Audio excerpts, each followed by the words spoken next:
Welcome back to Quest for Glory 4. We're here in the town of Mordavia, and this is the monastery. This is what happens if we try to go inside. Bad place. Very bad place. Go away. You'll be very sorry. We're gonna risk it.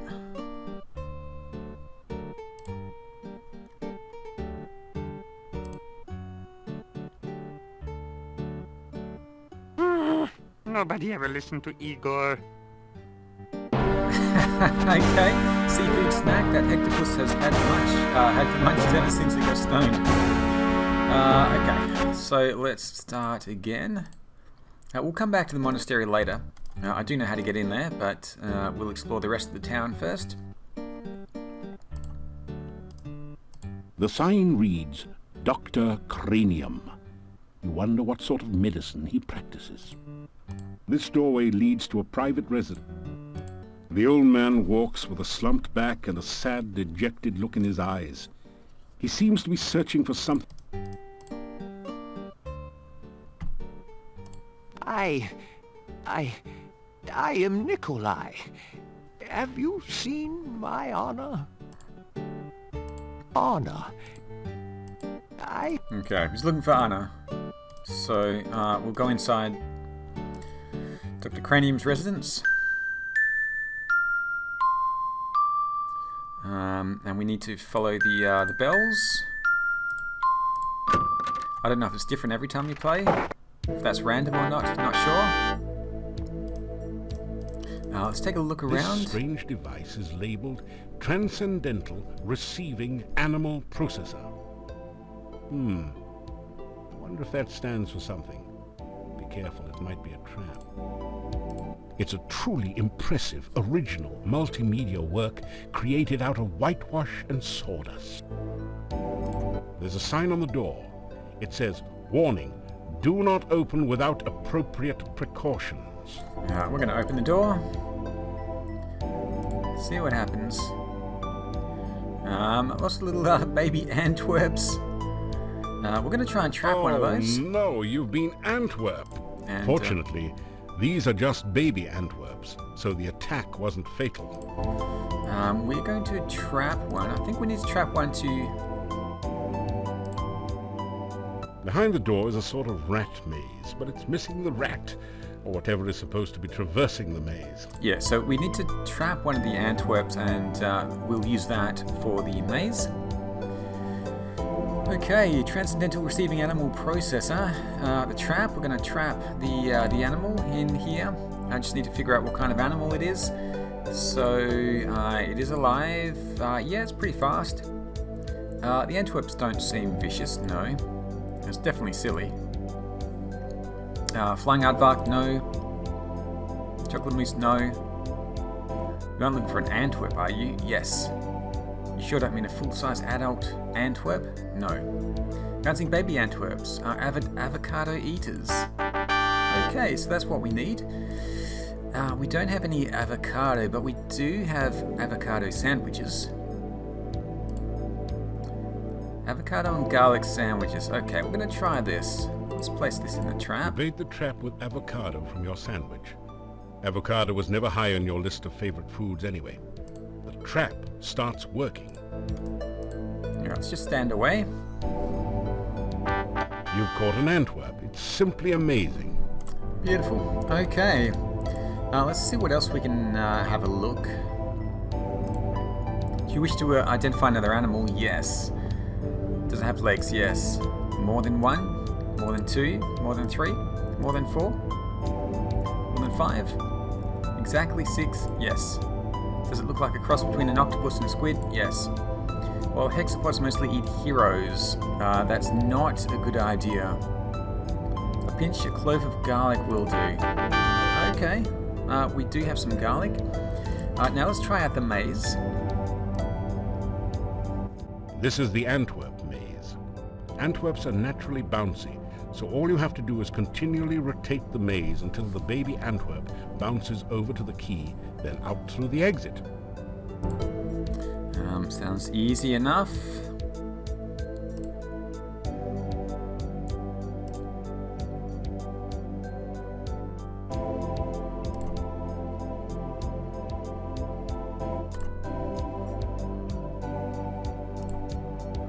that way. Actually, I want to go this way. That way. That way.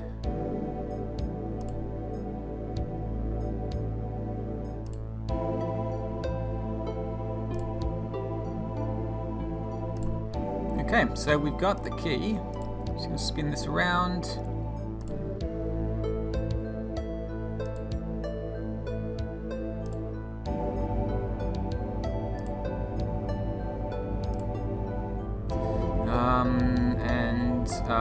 This way. Congratulations. You've used the baby Antwerp to get Dr. Cranium's laboratory key. Okay, we're going to use the key to open this door. Another puzzle here. This is actually the lock, which we need to figure out. How's this work? It goes there.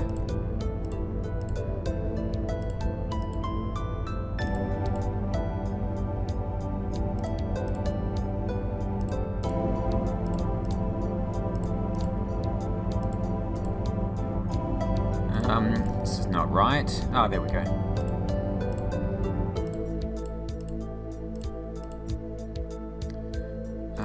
Swap those around. Okay, so that's the easy part. The harder part is trying to get these keys sorted out around the edges.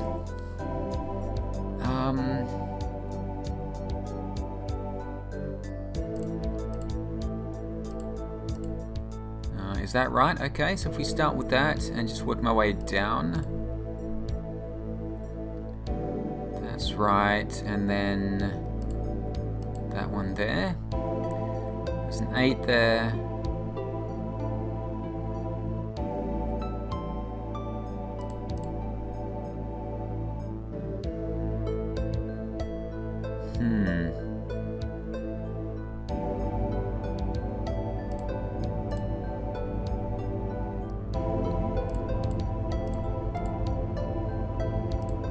That.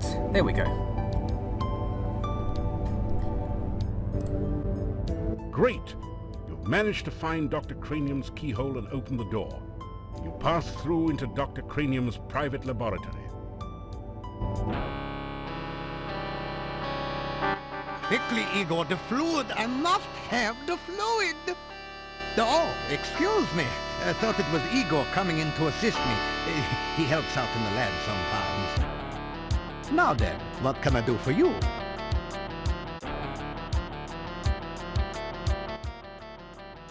My name is Dr. Cranium. I am Mordavia's chief scientist and a certified genius. Some call me mad, but I much prefer Dr. Cranium. Ah, yes, science. I'm glad you asked. Science is the process of systematically increasing our knowledge of the world through observation and experiment.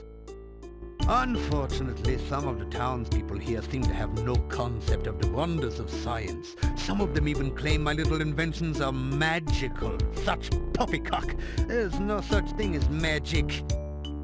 Still, the townspeople insisted that I should be able to use my magic to cure wounds and sickness. I told them that I am a scientist, not a doctor, but they wouldn't listen. I had little choice but to concoct some simple elixirs. They were childishly pleased. Science is really so simple once you understand it. Okay, I'm going to grab the empty flasks Dr. first. Cranium. Of course, of course. I am always delighted to assist. You ask? I think I will need at least 4. You ask? That's 3. You ask? That's 4. Okay. If you want to improve your stamina, then you should make sure you eat a healthy diet from all the different food groups and... Oh, you must mean my pet. Unfortunately, I have forgotten. Okay, so I think this is in the manual, which I don't have at the moment. So I'll need to figure out what the codes are for these. Okay, that's fine. Somehow... The same is for the poison cure. Experiments are the meat and drink of science. First, you must come up with a hypothesis based on your understanding of the scientific elements. Then perform an experiment to test the hypothesis. Afterwards, you have a pizza. Earth is for solidity and stability. Air gives freedom and movement. Fire provides power and energy. Water, fluidity, and life.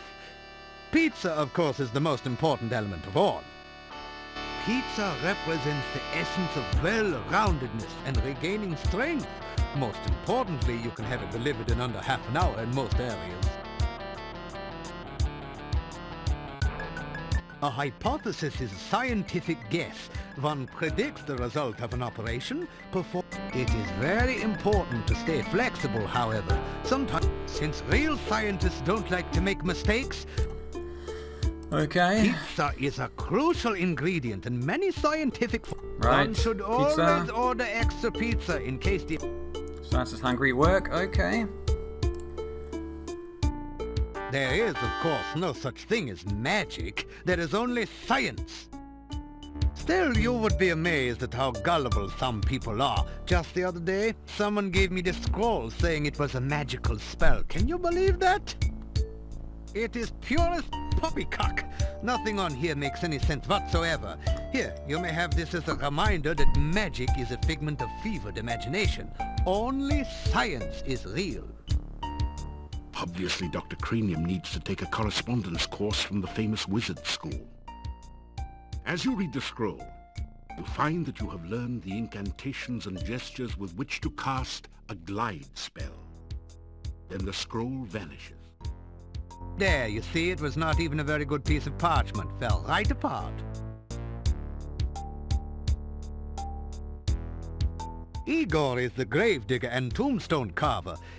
Business has been slow lately, perhaps because there are very few people left in town, so Igor sometimes comes in to help me with my work.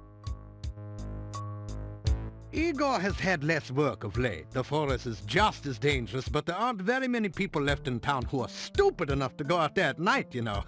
I like to think of it as a sort of evolution in action. Igor is carving out quite a niche for himself in the gravestone business. You might say he is well on his way to becoming a rock star. Then again, you might not. The cemetery is outside of town to the east. It has proven a fruitful source of materials for my experiments. There are also some interesting and cryptic puzzles to be solved there.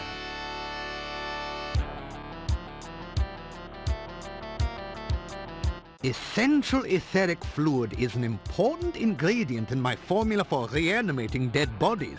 It contains the essence of the element of water, the most important ingredient in life science. This laboratory is where I perform some of my most important research. Lately, I have been trying to bring life back to a dead body and to brew the perfect cup of tea. Reanimating the dead is just another day's work in the life of a scientist. Even science cannot bring a person back right the way they were, but one can use scientific principles to restore the semblance of life and energy to formerly dead flesh. The one alchemical combination that I have thus far been unable to fully analyze is that of a good cup of tea. I'm sure there must be a way to duplicate the effects of nature, but the results have not been promising so far. Perhaps you would like a cup of spearmint and beefsteak tea? I thought not. This is even harder than rehydration solution and reviving dead tissue. Research is the heart and soul of science. Without constant experimentation to prove or disprove one's hypotheses, the scientist is left trying to solve the world's problems by guesswork. That is hardly the most efficient way to achieve results. I try to maintain a modest selection of useful experimental equipment in my simple laboratory. Unfortunately, it has become very difficult to obtain the most modern scientific accessories since the road out of the valley became closed by the swamp. Ned? Mad? They all call me mad, but what do they know of madness? I am not mad. A bit perturbed about the world situation and how I get so little respect, perhaps, but certainly not mad.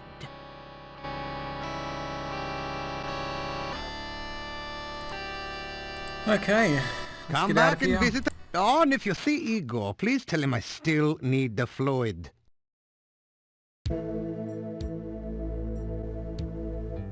Okay, that's all for now. Does he have anything else to say? Yes, well, I keep looking for Anna. Will you help me find her? She's missing. Anna has been gone for a long time. I have been looking for her for so very long. I do not know what has become of my Anna. Alright, hopefully we will find out.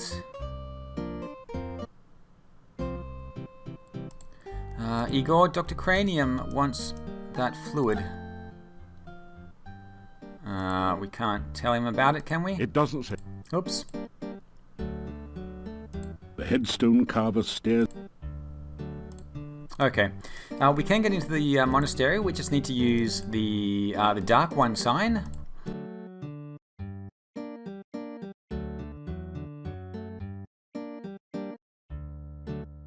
Bad place. Very bad place. Go away. You'll be very sorry.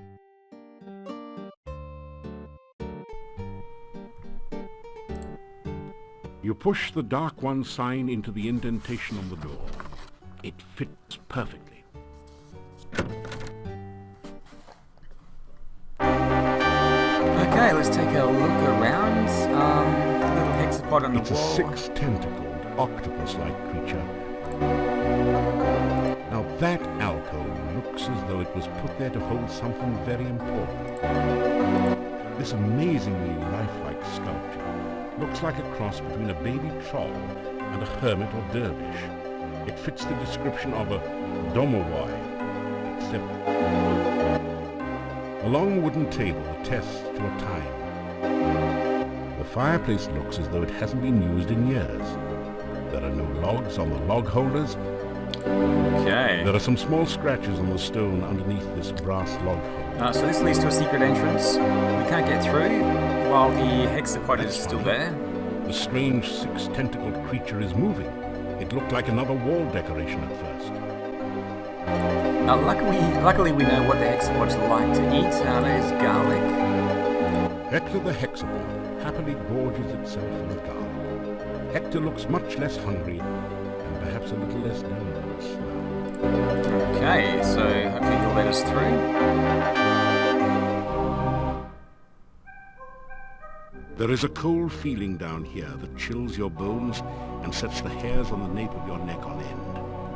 There is a musty odor of mold and mildew mingling with the sickeningly sweet smell of decaying flesh. Welcome to your nightmare. Above the altar is the sign of the Dark One, surrounded by arcane letters. A notch next to the A makes you think that perhaps that is some sort of starting point for the letters. Okay, we don't want to get too close to this book.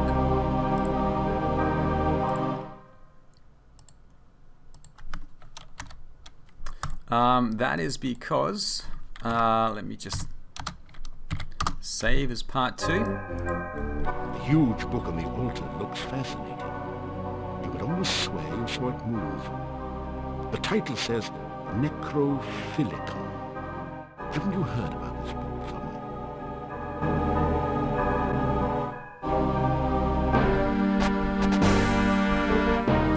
Okay, so yeah, that's why we don't want to get too close to the book. There's also a trap here. The roll top. This desk. It's all locked. The desk is naturally. Which is lucky because if we could open it, we would end up poisoned. But I will use the poison, the open spell from a distance. A swirling cloud of undoubtedly poisonous gas surrounds the desk for a few seconds after your spell opens it. Then the cloud subsides. And a little bit of reading here. Let's grab these papers. You rifle through the Mad Monk's desk and find the diary of Amontillado. Boy, was this guy wacko. Reading this makes your head hurt. However, it does give you some information about the Dark One rituals. It said something about the first ritual being placed within the Mad Monk's tombstone, there to be forever guarded by followers. The second ritual shall be placed in the Stone of Squids, and revealed only by the light of a dead child's soul. The next ritual shall be placed in the hollow of the hangman's tree, and guarded by the spirit of the dead which remains there. The blood ritual shall be concealed magically within the monastery, and only he who willingly seeks dark visions shall find it. The mouth ritual shall be placed in the great arch itself, under the Dark One's sign. And the heart ritual shall be given to someone named Gregor, for safekeeping. Now there's another note on this page in another's handwriting. Gregor is missing in the forest and probably dead. Yet where is the heart ritual? Okay, so one of the rituals is in the monastery, accessed by those who seek visions. Maybe if we have a drink of wine, we'll get a vision. Let's take a look at this. The huge barrel is labeled Cask of Amontillado. This must be the fabled spirit that provided most of the income and fame of the monastic order here. It is rumored to provide strange and mystical visions to those who taste freely of its contents. Sometimes the narration is really quiet. There's no way I can do anything about that, unfortunately. Anyway, let's take a drink of the wine, see if we get a vision. You tap the huge cask of Amontillado. This is the strongest stuff you've ever tasted, assuming that you're not an aficionado of dragon's breath. Bottoms up.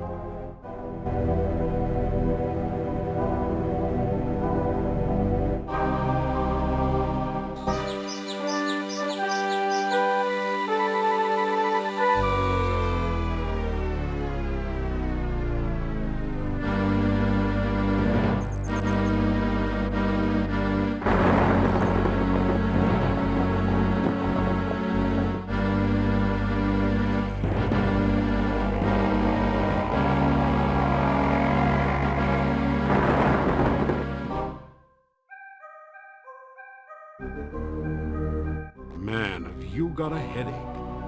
Fortunately, the Dark One rising seems to have been just a vision, not the reality.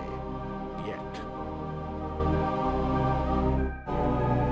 A scroll has formed from the cask's wine droplets.